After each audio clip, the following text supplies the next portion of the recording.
Ohayo gozaimasu. Selamat datang di Jepang. Negara di Asia Timur ini punya teknologi dan tata kehidupan modern. Tapi orang Jepang tidak melupakan budaya dan tradisinya.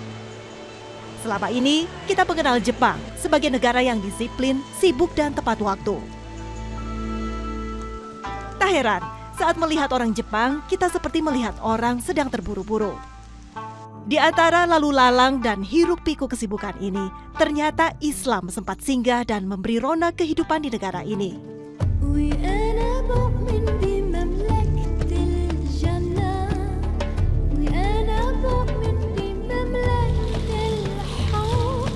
Ini adalah Srin atau kuil tempat beribadah penganut agama Shinto. Meski mayoritas warga di Jepang adalah penganut agama Shinto, akan tetapi Islam juga tumbuh dan berkembang di sini. Nah, seperti apa potret kehidupan masyarakat Muslim di negeri matahari terbit ini? Simak dalam Jazirah Islam.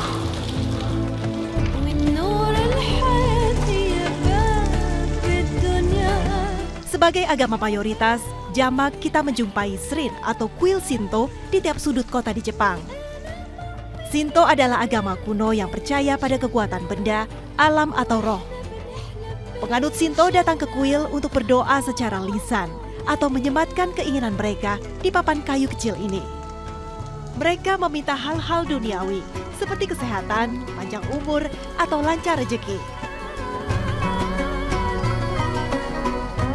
Ibadah bagi penganut Shinto bukanlah keharusan. Sehingga banyak yang beranggapan Shinto adalah budaya orang Jepang, bukan agama. Selain Shinto, Buddha juga menjadi agama mayoritas di Jepang. Jika Srin tampak sederhana dan menyatu dengan alam, kuil Buddha lebih terlihat megah dengan balutan beragam ornamen. Begitu mudah menemukan tempat ibadah Shinto dan Buddha. Lalu, bagaimana dengan Islam?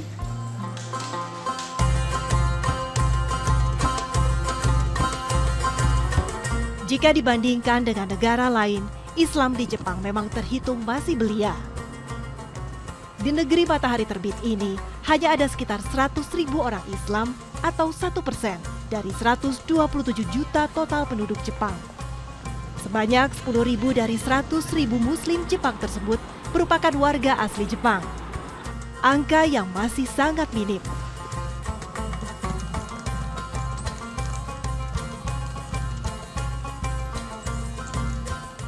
Meski masih menjadi minoritas, akan tetapi geliat kehidupan Islam di negeri Sakura ini sudah mulai terlihat. Salah satunya adalah Sakiko-san, seorang muslimah asli Jepang yang baru beberapa bulan terakhir ini memeluk Islam.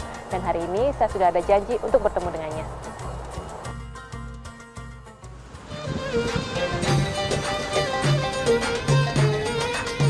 Ya, hari ini saya akan berjumpa dengan Sakiko Okuri, muslimah asli Jepang yang baru memeluk Islam 6 bulan lalu.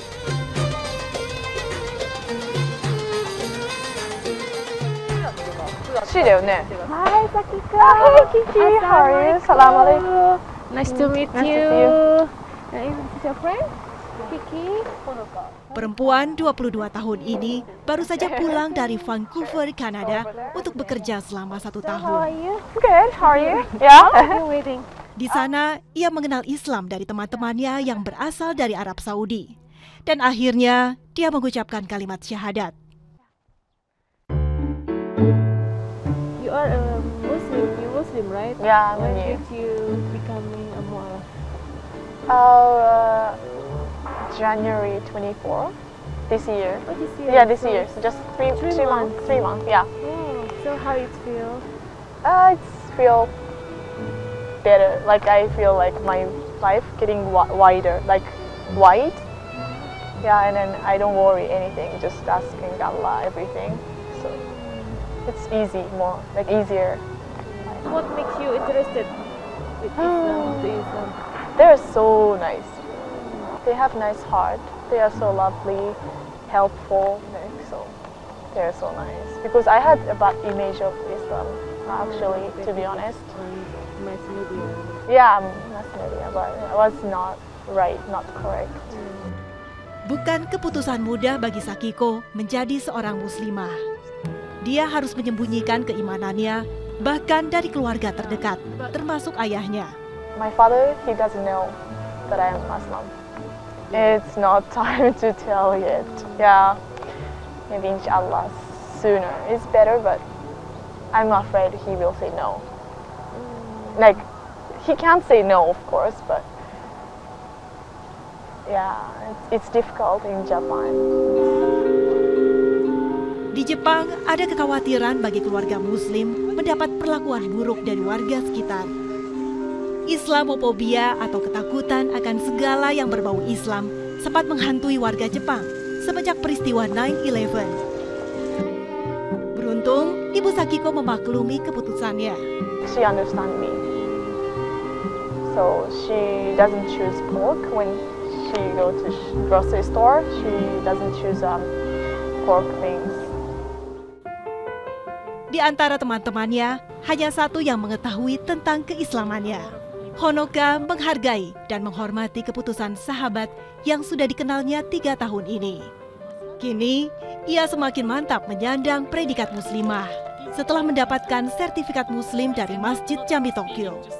Meski keimanan tidak begitu saja diyakini dari selembar kertas, tapi ini menguatkan Sakiko bahwa di sekitarnya ia memiliki saudara dan saudari Islam yang siap menemani langkahnya. Meski baru saja mengenal Islam, Sakiko selalu mengenakan hijab ketika di Vancouver, Kanada. Ia bisa dengan leluasa memakainya di sana tanpa rasa was-was.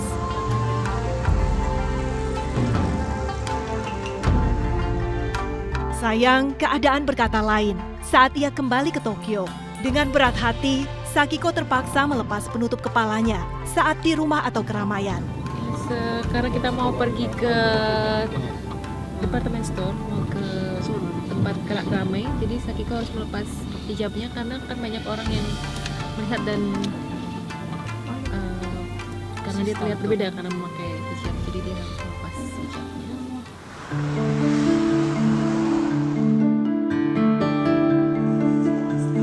Sungguh beruntungnya muslimah Indonesia.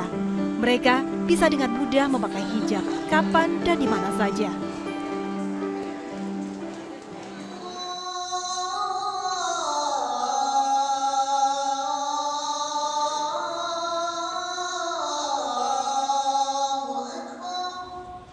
Karena panggilan sholat sudah datang, saya dan Sakiko melangkah menuju masjid. Sayangnya, Honoka tidak bisa ikut bersama kami karena ada kesibukan.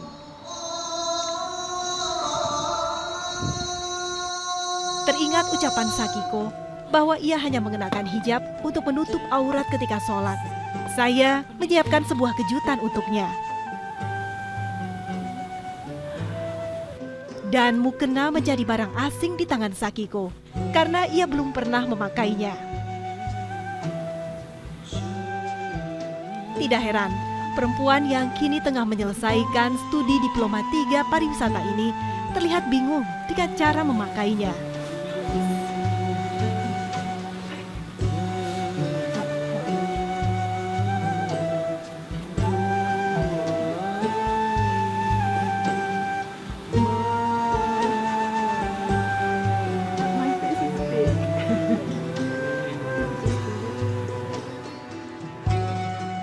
Di atas sajadah ini, doa kami panjatkan pada Allah Subhanahu wa Ta'ala, pemilik semesta alam.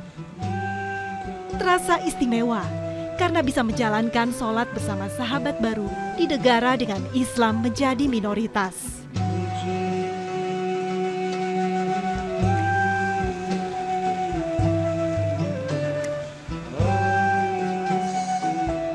Selesai sholat, Sakiko menunjukkan Al-Quran yang dilengkapi huruf kanji khas Jepang. Ia memang masih terus belajar membaca Al-Quran, dan huruf kanji membantunya untuk memahami makna yang tersimpan dalam ayat-ayat Allah ini. Dan surat Al-Baqarah ayat terakhir ini adalah ayat favoritnya. 彼が作られるものの災難から深まる夜の闇の悪から結び目に息を吹きかける妖術使いの女たちは Inilah ayat yang bisa menjadi penguat kala rasa khawatir datang menyerang. Satu hari yang menyenangkan bersama Sakiko. Semoga kesabaran dan keyakinan selalu lekat padanya. Karena sesungguhnya pertolongan Allah itu dekat, asal manusia berpegang teguh pada keyakinan Islam.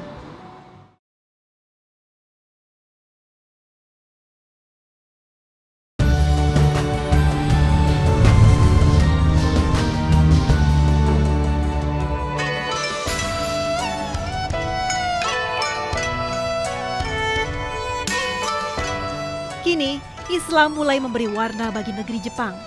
Sudah ada sekitar 50 masjid di seantero Jepang.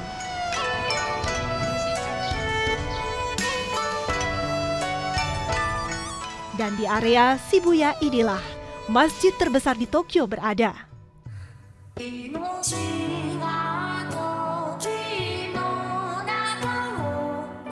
Atmosfer ala Turki memang sangat terasa di masjid yang sudah berdiri sejak tahun 1938 ini. Gaya arsitektur Ottoman klasik sangat kental. Tidak heran, karena masjid ini memang didesain oleh arsitek Turki dan dikelola oleh komunitas Turki di Jepang. Assalamualaikum, Imam. First of all, I want to ask about the history of this Jami Mosque. You can share. Aleykümselam. Camimizin tarihi şu şekilde. Rusya'daki Bolşevik ihtilalinden sonra 1938 yılında Kazan Türkleri diye bildiğimiz Türkler buraya geliyorlar ilk defa ve öncelikle ilkokulu ve ardından camimizi inşa ediyorlar. Cami bu şekilde Japonya'da iki tane büyük cami var. Birincisi Kobe Cami, ikincisi de Tokyo Cami. Tidak hanya menjadi tempat ibadah warga Muslim, Masjid Jami Tokyo juga menyambut hangat warga non-Muslim yang ingin mengenal Islam atau kebudayaan Turki. Lalu, bagaimana awal mula Islam masuk ke negeri samurai ini? 1867年、明治天皇の時代になって日本は外国との関係を開くことになりました。その後、外国の商人、特にインド人が横浜や神戸に住んで貿易の仕事を行うようになりました。しかし彼らの数はごくわずかでした。20世紀になって1918年のロシア革命の後、中央アジアに住んでいたムスリム、タタール人と呼ばれる人たちが日本へ亡命してきました。 Faktor perdaganganlah yang mengantarkan Islam ke Jepang. Dan pernikahan antara Muslim pendatang dan warga asli membuat Islam menjadi lebih berkembang. Semoga kelak akan ada wadah, tempat orang bisa menimba ilmu agama secara formal, lalu disebarkan ke pelosok Jepang.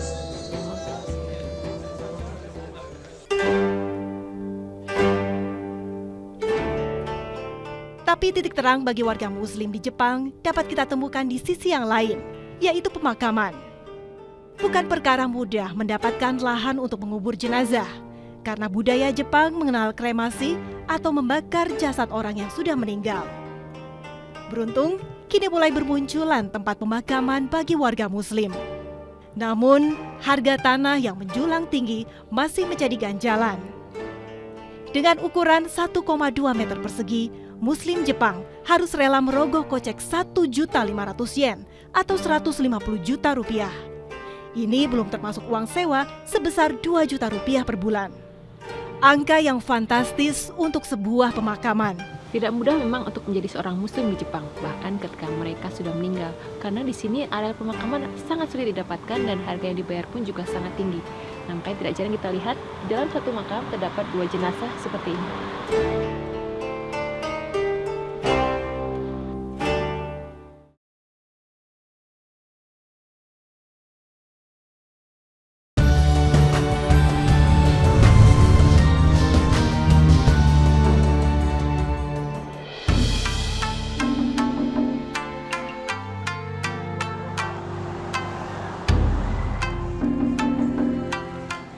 Saya masih meneruskan perjalanan menelusuri Islam di negeri matahari terbit. Selain Masjid Jami di Tokyo, ada satu lagi masjid yang akan saya sambangi. Kali ini ada di kota bagian Otsuka.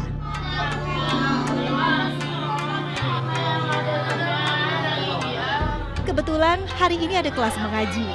Anak-anak umur 5 tahun sampai sekolah menengah pertama ramai membaca kalam Allah.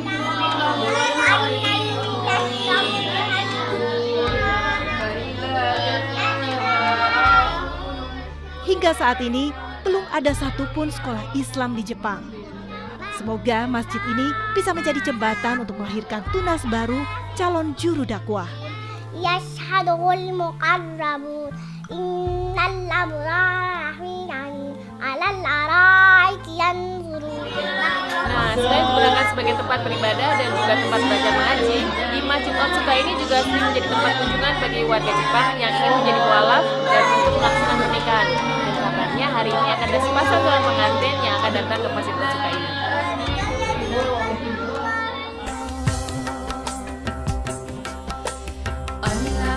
Dan inilah perempuan Jepang yang akan menjadi mualaf hari ini.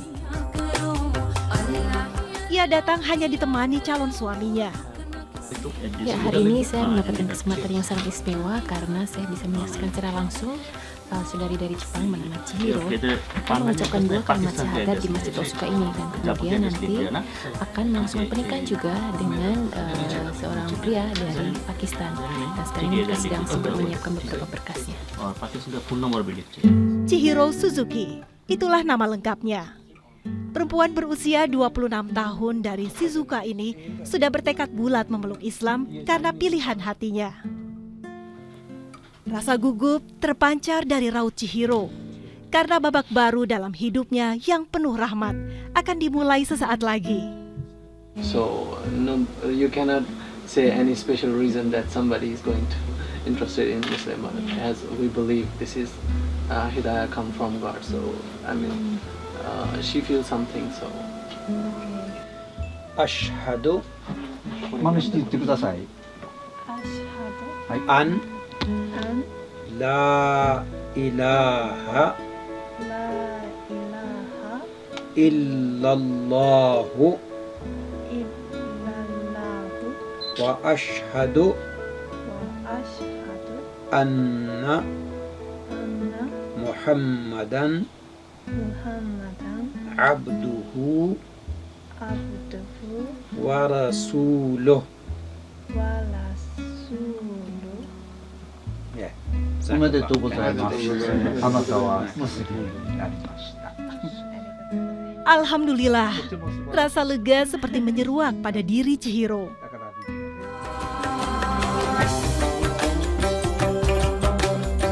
Setelah resmi menjadi seorang muslimah, masih ada satu lagi momen membahagiakan bagi Chihiro, yaitu menikah. Sajid Mahmud, pria asli Pakistan ini sudah mengenal Chihiro sejak setahun lalu. Bukan perkara mudah bagi mereka untuk dapat melangsungkan prosesi sakral seperti ini. Mereka harus menempuh perjalanan 200 km dari Shizuoka menuju Masjid Otsuka ini. Karena tidak ada masjid di area mereka tinggal yang berwenang mengeluarkan surat nikah. Sayangnya, keluarga Chihiro tidak bisa hadir karena kendala jarak.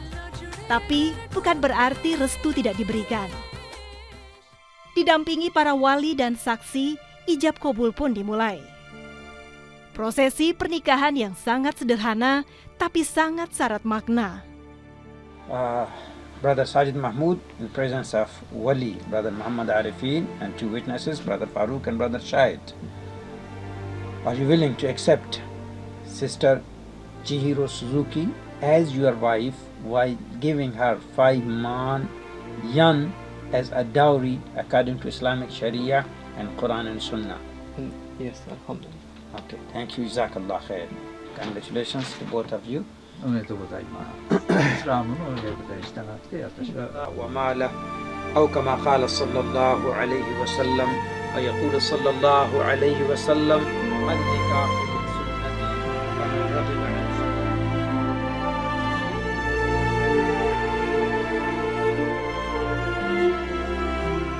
Menjadi muslimah dan menikah, kebahagiaan luar biasa yang dirasakan Chihiro hari ini.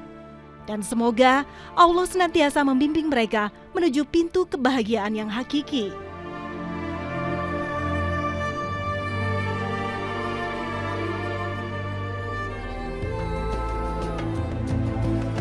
من نور الحياة Berkunjung ke negeri di mana Islam menjadi minoritas dan berkenalan dengan para mu'alaf memberi banyak pembelajaran sekaligus rasa optimis. Denyut Islam akan terus berhembus dan menciptakan kehidupan baru di Jepang, layaknya matahari terbit yang senantiasa datang membawa harapan pada hari yang baru.